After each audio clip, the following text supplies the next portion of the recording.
нека поговорим за притежателните прилагателни. Притежателните прилагателни показват, че някой или нещо е собственик на даден предмет. Значи те оказват притежание. Задължително след притежателно прилагателно следва съществително име. Това съществително име е притежаваният предмет. Например, аз съм учител. I am a teacher. I в случая е лично местоимение.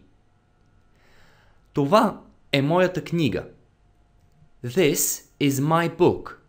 My е притежателно прилагателно.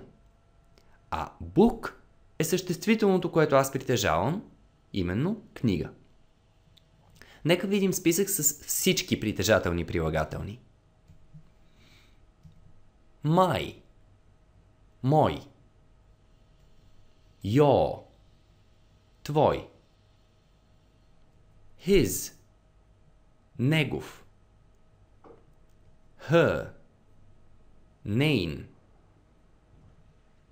its, негов за неодушевени предмети, our, наш, your, ваш, their, техен. Тук искам да обърна внимание на две неща. Първо, на притежателното прилагателно its.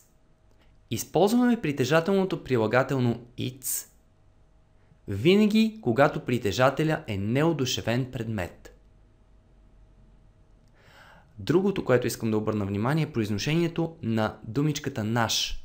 Our. Тя се произнася точно както думата час. Сега е ваш ред. Нека преведем няколко изречения от български език на английски език. Аз ще правя кратка пауза. Ако тя не е достатъчно дълга, натиснете пауза на филмчето и кажете вашия отговор, а после го пуснете, за да видите дали сте били прави. И така. Той е лекар. Как ще кажете това на английски език? Той е лекар. He is a doctor. Това е неговата чанта.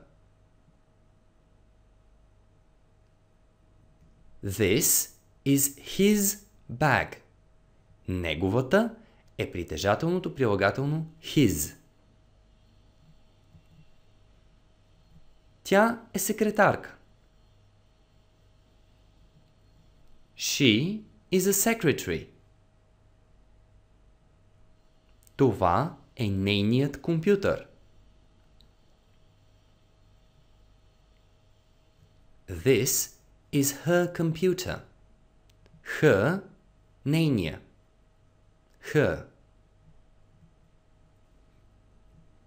Това е къща. This is a house.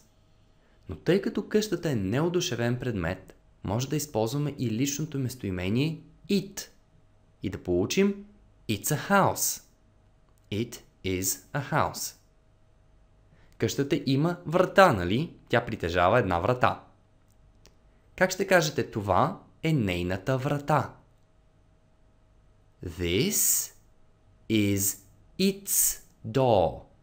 Къщата е неодушевен предмет, затова използваме притежателното прилагателно its. Последен пример.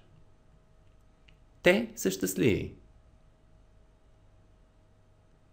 They are happy. Това е тяхната кола. Това е тяхната нова кола. This is their new car.